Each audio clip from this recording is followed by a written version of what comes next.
de vous voir ici pour cette expérience très initiatique que j'ai vécue là depuis. C'est pas très, c'est assez récent puisque c'est en décembre que tout a commencé. Peu de temps après que j'ai fait peu de temps après avoir fait la formation de marche afghane, j'ai j'ai eu pendant 2 3 ans une grosse fatigue, beaucoup qui m'a amené même à une dépression. Et j'avais besoin de trouver une technique pour pouvoir me rebooster et une technique que je pouvais faire au quotidien. Je faisais du yoga, mais je sentais qu'il y avait quelque chose d'autre, et j'aime bien marcher et j'avais cherché en effet marche consciente sur internet et petit à petit, je suis tombé sur la marche afghane. Il y avait personne en Angleterre, donc c'est là où j'ai rencontré Marie-Jeanne, Sylvie, Alice, donc j'ai pu faire des cours à distance, même si ça paraît un peu bizarre. Mais ça m'a permis comment on peut dire? Oui, ça m'a permis de me sauver à l'époque de cette dépression et de remonter un peu la pente et comme j'étais le seul en Angleterre, je me suis dit: «Ça peut être intéressant, tu vois, de transmettre ça», parce que moi, ça m'a fait tellement du bien. Ça m'a permis de me rebooster, de me remotiver et je sentais que chaque jour, j'avais besoin de ça, et donc oui, c'était vraiment important. Je me suis dit: «Ça peut être important de le transmettre ici en Angleterre». Et ce qui m'est arrivé, c'est que cette fatigue-là venait en effet d'une maladie qui s'appelle la maladie de Crohn, que j'ai eue juste après le covid. Ça, c'était en octobre 2021, donc c'est vraiment assez récent. Heu et là, j'ai senti que, ouais, tous les intestins, il y avait je commençais à avoir du sang dans les selles, et ma forme commençait vraiment à diminuer alors que je marchais régulièrement chaque jour et petit à petit, bah, c'était de plus en plus difficile.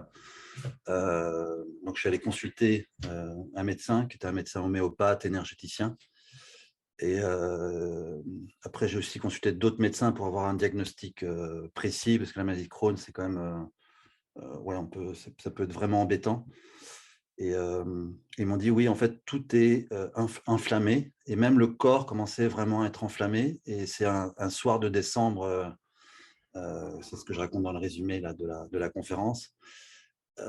Tout mon corps, en fait, était endolori, en fait. C'était, comment dire? L'inflammation des intestins avait pris carrément tout le corps, en fait, et je montais très difficilement les escaliers et c'est là où ma femme me dit: «Mais je crois je crois que c'est pas demain que tu vas faire un marathon. Là, on dirait ton père qui monte les escaliers». Donc là, j'ai mon père qui a 86 ans. Moi, je me suis dit: «Oui, je crois que là, il y a vraiment un problème, et je dois vraiment faire quelque chose, en fait». Donc c'est là où j'ai commencé à me dire: «OK, il faut que j'aille voir un médecin déjà». Et ce truc de marathon, c'est pas demain que tu vas faire un marathon, bah, je vais faire un marathon justement, en fait, parce que jusque-là, j'avais fait des courses il y a certain nombre d'années où je faisais des courses de 10 15 kilomètres. Il y a quelqu'un qui fait ça là parmi vous. Mais là, marathon, c'est 42 kilomètres.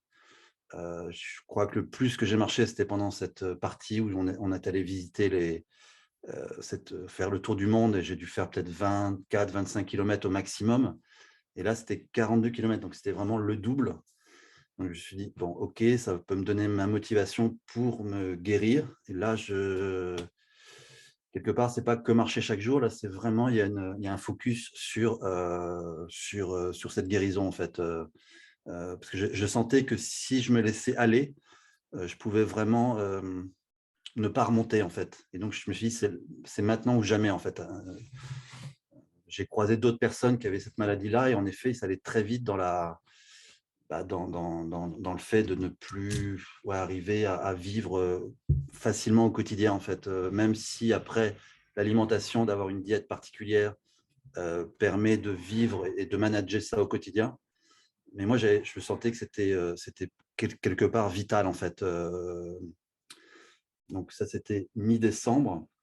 Donc je suis allé sur internet voir s'il y avait des parce qu'en effet, je connaissais ces marathons de course, mais je savais pas s'il y en avait en marche, en fait, ouais. Et en effet, j'ai trouvé quelque chose qui s'appelle Ultra Challenge et donc ils ont 15 marches dans l'année, et le premier était en janvier, c'était à Londres, et c'était 42 km, pile le marathon, alors que les autres événements, c'est 50, il y a 25 km, il y a plusieurs… et là, je me suis dit, bon, c'est un signe, en fait. Sauf que je me suis dit, oui, c'est dans 1 mois et demi. Et j'ai déjà du mal à faire 1 kilomètre, donc en fait, je vais faire enfin, je me suis dit, c'est vraiment maintenant que je vais suivre la technique telle que je l'ai apprise. Quand je fais la marche, vraiment respecter le souffle, être vraiment dans le moment présent, faire tous les exercices de libération du souffle. Et c'était, oui, là, il y a pas, quelque part, il y a pas de compromis, il y a pas, oui, je vais à un moment donné penser à autre chose. Là, c'était vraiment concentré là-dessus. Et les premiers objectifs, c'était de faire la moitié du chemin, donc les 21 km en une semaine.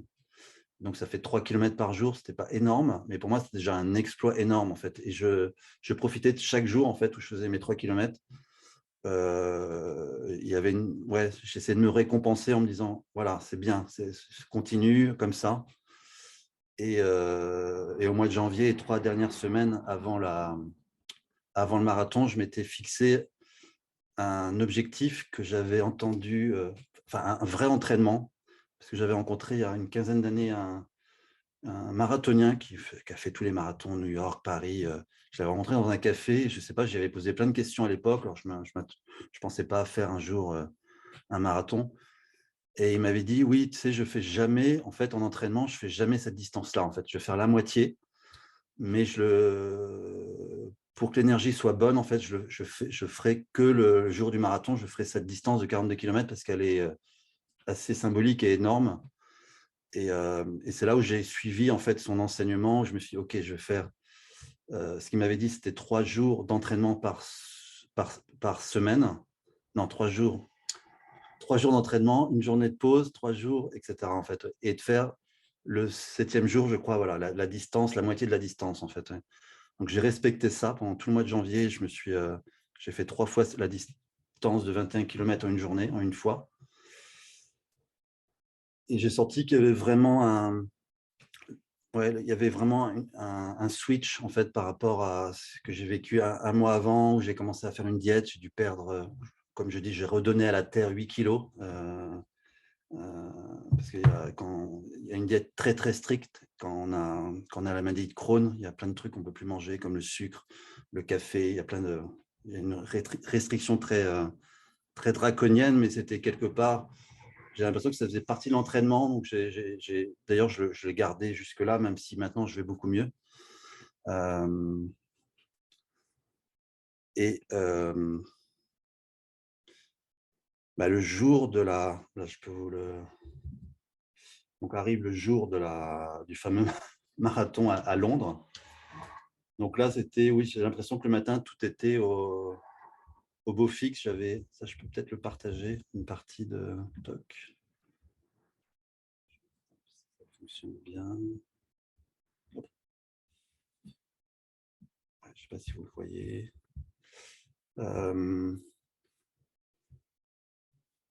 Donc c'était, oui, ça s'appelait le marathon d'hiver. C'est pour ça qu'il y a après, il y a tout un folklore à côté de ça. Et là, je me suis retrouvé avec 1800 personnes qui faisaient la même chose que moi. Donc, il y a quelque part, oui, ça entraîne, en fait, quand tu vois d'autres personnes qui sont sur le même chemin que toi. C'est assez entraînant aussi. Donc, c'était assez chouette. Il faisait super beau. Le ciel était bleu. Donc là, pendant ce marathon-là, il y a 4 pauses, en fait. Il y a une pause tous les 12 km et demi. Et donc, c'est là où, pendant ces pauses-là, j'ai refait la libération du souffle, les exercices avec les paumes de main sur le… Et puis, j'avais bien sûr pris mes petits bâtons de marche, comme je dis, les petites, pour soulager les bras, le corps et la respiration. Donc là, je vous montre quelques photos. Ouais. Bon, ça, c'est Londres, par un très beau soleil. Et oui, là, c'était l'après-midi, ça. Et arrive le midi, en fait, oui, on est à 21 km. Et là, c'est une distance que je connaissais, que j'avais déjà fait 3 fois les 2 dernières semaines. Et là, j'ai mon père qui m'appelle. Il a un petit peu, ça les avait un peu stressés que je fasse ça, vu mon état. Et en même temps, ils se disaient: «Bon, je pense que s'il le fait, oui», parce que j'ai déjà fait d'autres trucs un peu fous, donc ils se sont dit: «Bon, OK, c'est encore un truc en plus». Mais il m'a dit: «Oui, là, tu as fait 21 kilomètres, si tu veux, tu peux t'arrêter, si tu le sens pas, si tu es fatigué». Et je me suis dit: «Non, non, là, c'est bien parce que là, c'est excitant, c'est une distance que je ne connais pas. Cet après-midi, je vais faire une distance que je ne connais pas, que mon corps n'a pas encore, intégrée, en fait», ouais.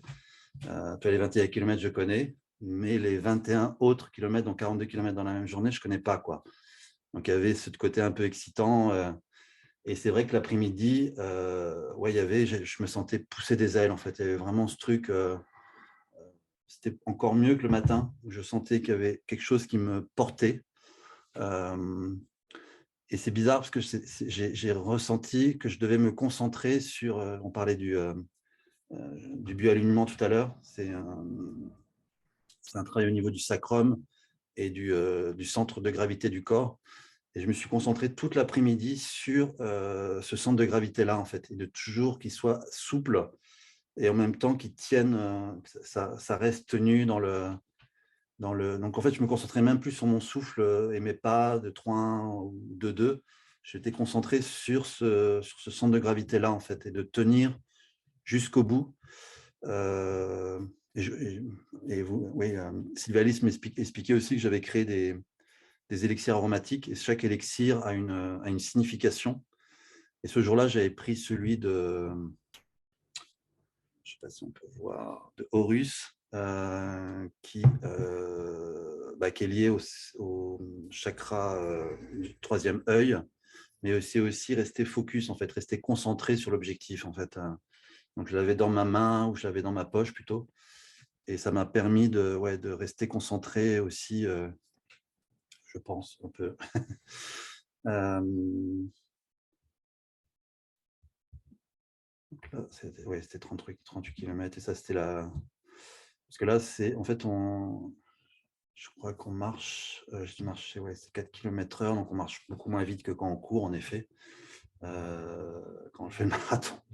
Donc là, je sais plus combien de temps j'ai mis, en fait. Je voulais le Ça, c'était la fin, et ça, c'était arrivé à la donc en effet, oui, j'ai un t-shirt d'une œuvre de charité, parce qu'en effet, il y a des gens qui nous aident pour envoyer de l'argent à cette œuvre de charité-là, et c'est cette œuvre de charité-là qui t'inscrit, qui te permet de pouvoir, être inscrit, enfin, de pouvoir prendre le départ, en fait.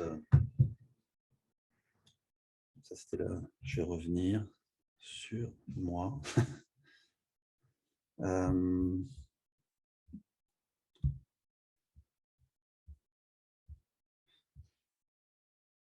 donc il y avait 2 choses que je voulais aborder. C'est que j'ai senti parce qu'en effet, il y avait beaucoup de gens qui avaient des chaussures de marche, de randonnée, et moi, j'ai senti d'avoir des chaussures, très légères, en fait, avec très peu de semelles. On les appelle barfit quasiment, même si c'est pas on n'a pas les pieds dehors, en fait. Mais je sentais que c'était vraiment important, et j'ai vu beaucoup de gens qui avaient des chaussures de randonnée, ils avaient plein d'ampoules, plein de problèmes aux pieds. J'en ai vu plein à la fin bah, ouais, s'asseoir sur les bancs, arrêter parce qu'il y avait trop de problèmes aux pieds, et moi, j'ai pas eu ça. J'ai eu une petite ampoule, je crois, et c'est tout, en fait, et j'ai pu, en effet, d'être dans cette légèreté. J'avais un sac très léger aussi, j'essaie d'aller au minimum, le plus possible pour cette première expérience, et puis comme le sol était plat à Londres, tout est plat, donc c'était assez facile aussi, par rapport à ça, en fait, et moi, l'objectif, c'était de finir. Donc c'était déjà énorme, en fait, avec le dernier kilomètre où j'ai un peu plus, c'est comme mon corps tremblait un tout petit peu, mais je suis arrivé à vraiment l'accueillir et à vraiment le transformer, et ça s'est fini, oui, j'ai fini assez bien, en fait, sans être trop fatigué, même si je pense que j'étais pas mal. Et le soir, le premier truc que j'ai fait, c'est vraiment prendre un bain froid, pas glacé, mais froid, en fait, pour vraiment, ouais, je sais pas, ça m'a permis de récupérer, en fait, assez vite, et le lendemain, j'avais quasiment pas de courbatures, alors que j'avais jamais fait cette distance-là avant, en fait, donc ça, c'était le premier Et puis pour la petite anecdote, oui, j'ai regardé après les résultats, parce que pour moi, c'était de finir et j'étais dans les top 100 chez les hommes, en fait, alors que ce n'était pas du tout un objectif d'être classé ou d'être quoi que ce soit. Donc, je me suis dit, en fait, je ne me suis pas trop mal débrouillé, alors qu'il y a 1 mois et demi, je n'arrivais même pas à marcher, donc c'était assez… ouais, il y avait une certaine fierté avec ça. Et, et là, le deuxième marche, ça a été plus compliqué, parce que je me suis pas en fait, je me suis quasiment pas entraîné en février, j'avais besoin de repos. Et la deuxième marche, c'était au mois de mars, en fait. Et je ne sais pas pourquoi, ma maladie a à nouveau flambé au mois de février. Donc, j'étais très fatigué à nouveau. Et pour en début mars, quasiment plus marcher. En fait, j'étais invité à un événement en Belgique et j'avais vu des amis qui étaient là, qui m'ont dit: toi, tu vas faire 50 km dans 2 semaines. Je dis: bah oui, oui, je dois faire ça. Je me suis inscrit. Ils me disent: là, avec la façon dont tu marches, ça va être assez compliqué. Et même mon père, quelques jours plus tard, m'a vu. Il voulait même me prêter une canne pour me soulager, pour marcher, quoi. Et là, c'était rebelote. En effet, j'étais reparti dans un truc où c'était pas très, très cool. Et l'objectif que j'avais mis sur cette deuxième marche, c'était la guérison. En fait, j'avais vraiment mis le focus parce que là, c'était 50 km, c'était 8 km en plus. Et donc, j'avais mis ça comme intention, en fait. En plus, c'était dans un lieu que je connais, parce que c'était la première fois que je suis allé en Angleterre. C'était cet endroit-là, c'était à Windsor, qui est là où il y a le château de la Reine en Angleterre. Et, et c'est là où un jour j'avais dit: jamais j'habiterai en Angleterre, je déteste ce pays, je déteste cette mode de vie. Donc il y avait un truc aussi à guérir par rapport à ça, puisque je vis ici maintenant. Mais en fait, c'était que j'étais allé avec ma tante et ça ne s'était pas très, très bien passé. Mais ce truc-là était toujours là, en fait. Et je me suis dit, ça peut être une guérison sur plusieurs plans. Donc, on va profiter de de tout ça pour voir ce qui va se passer. Et là, je ne m'étais pas entraîné comme la fois d'avant. J'ai dû marcher quelques jours un peu avant, mais pas beaucoup, parce que j'avais encore des problèmes, surtout dans le bas du dos. J'avais voulu voir un ostéo, il n'était pas disponible. Je me dis: bon, ok, on va le faire, on va se lancer, on verra ce qui se passe. Et là, l'élixir que j'avais tiré pour m'accompagner, c'était Hathor, c'est drôle parce que c'est la femme d'Horus, qui là représente le troisième chakra et qui est le bonheur, la joie, l'abondance, la reconnexion à l'enfant intérieur.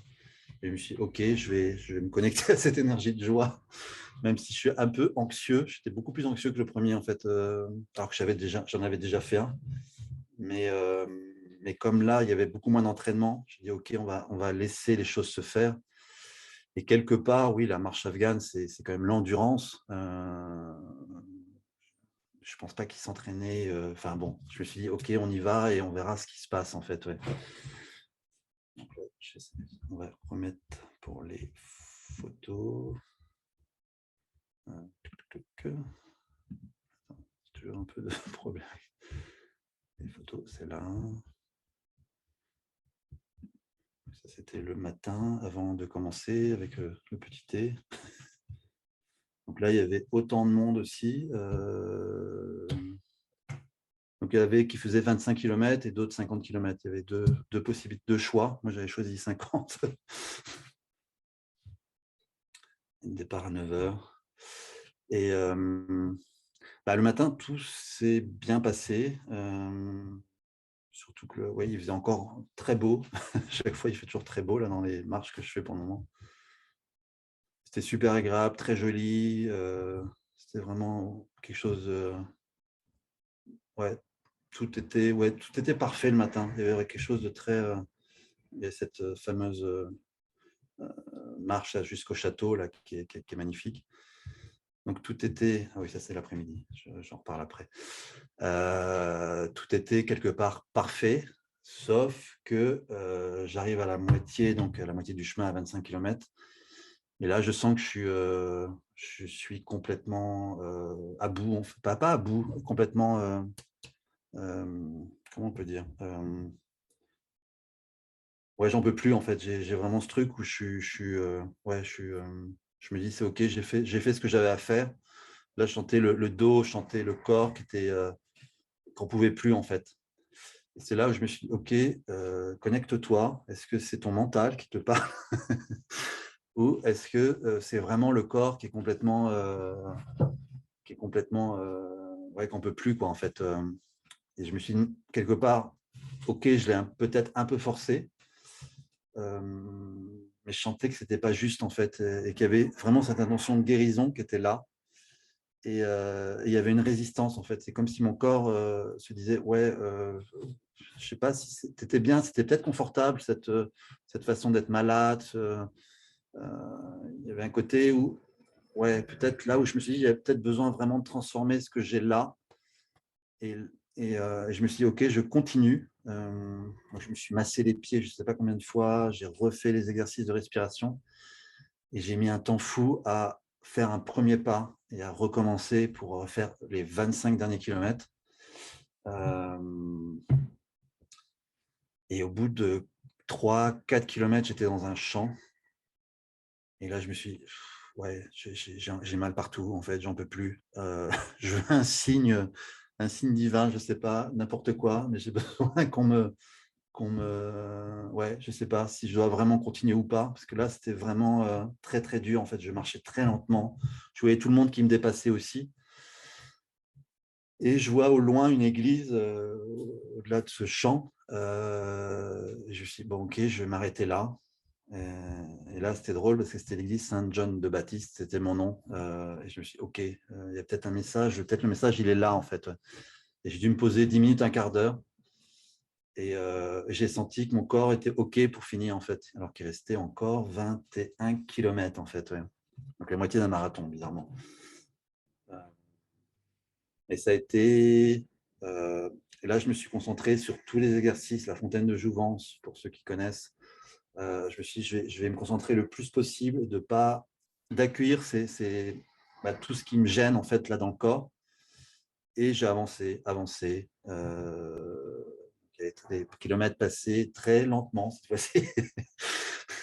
Mais c'était ok en fait. Je sentais qu'il y avait vraiment cette nécessité-là et que pour la guérison, il y avait besoin de ça en fait. Et finalement, comme ça, je continuais, j'arrivais quand même à avancer jusqu'à arriver à, ouais, à peu près à cette distance-là, 40 km. Ouais, ça c'était bon, ça j'ai spoilé la fin. Je crois que c'était à 4-5 km de la fin où là, je sais pas, il y a eu un. Ouais, c'est comme si il y avait un mur et j'arrivais plus à avancer en fait. Pourtant, j'avais fait plus que, en effet, les 42 km de la dernière fois. Et là, c'est bizarre, il y a tout un groupe qui est arrivé à ce moment-là et qui m'a dit, ah, tu as besoin d'aide, parce que jusqu'à présent, j'avais tout fait tout seul. Et c'est vrai que je croisais des gens qui, en effet, marchaient, discutaient. Et moi, je m'étais vraiment, ouais, j'avais vraiment fait tout seul. Et là, je me suis dit, peut-être que j'ai besoin d'être accompagné maintenant. Et en effet, il y a une fille qui m'a accompagné jusqu'au bout. Il y avait des périodes beaucoup moins simples. Après, elle m'a donné des bâtons comme la marche nordique.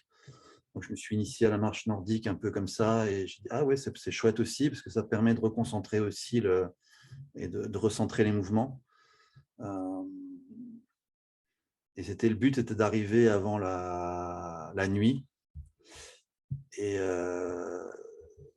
ça a été très, très long, les derniers kilomètres. Heureusement qu'elle était là, on a discuté. Elle m'a dit, c'est bizarre parce que ma sœur, elle a cette même maladie que toi, elle a la maladie de Crohn, mais jamais elle aurait fait ce que toi, tu fais là, en fait. Je me suis dit, ok, oui, d'accord. Mais je dis, ok, je vais aller jusqu'au bout, et je suis allé jusqu'au bout, mais ça a été, et finalement, la nuit est tombée, je suis arrivé pile à ce moment-là, en fait. Donc là, c'était les 50 km. Donc là, j'ai dû mettre 11 heures, je crois, en tout. En fait, c'était très, très, très, très long, en fait. Et j'arrivais plus à marcher du tout. J'avais pris au dernier moment un hôtel pas très loin. J'ai juste eu le temps de prendre la voiture. Je me suis posé dans la chambre. J'ai dormi tout de suite. Je n'ai pas eu le temps de prendre de bain, de froid, rien, quoi que ce soit, comme la dernière fois. Et et là, ce qui s'est vraiment passé et ce qui un peu m'a dépassé, c'est que 2 jours plus tard, oui, je me suis reposé aussi le lendemain, pas mal, et 2 jours plus tard, je n'avais plus mal nulle part. J'avais quelques courbatures un peu aux jambes, donc je suis allé voir une masseuse qui m'a fait les massages, mais je n'avais plus mal ni au dos, ni aux hanches, ni et depuis, plus rien de tout, en fait. Donc tout ce qui me bloquait depuis, décembre et qui va me rebloquer en mars, tout est parti, en fait, donc quelque part, oui, j'avais cette intention de guérison. Heu, ça s'est mis en place. Alors c'est un peu miraculeux, je sais, mais et je sens que tous les problèmes qui sont liés à Crohn, là, ces derniers temps, sont quasiment plus là, en fait. Donc il y a une guérison même à l'intérieur, de moi. Bon, après, il y a eu d'autres choses que j'ai fait aussi, j'ai pris, bon, des compléments alimentaires, mais je sens qu'il y a quelque chose qui a vraiment changé, qui a vraiment switché, en fait. Et là, maintenant, les entraînements, je me suis dit: «Bon, il faut vraiment que je m'entraîne chaque jour, régulièrement», mais j'ai pas envie que de la marche, en fait. J'ai envie d'autres choses. Tu vois, j'ai envie de m'amuser aussi, donc je suis allé faire du, coastering. C'est aller sauter dans l'eau, nager, autour de la côte, en fait, des côtes. J'ai fait du vélo, j'ai fait plein de choses, en fait, autres, qui permettent toujours d'être en mouvement. Parce que je sens que c'est vraiment important d'être toujours dans ce flux, dans cette connexion, avec le corps, en fait. Après, on peut toujours utiliser les respirations dans n'importe quoi, dans le vélo, dans la course, dans les canoës, dans la nage. Mais c'était vraiment prendre du plaisir, en fait. Et maintenant, je prends du plaisir, alors qu'au début, c'était vraiment, vital, en fait. Donc il y a vraiment ce truc à changer.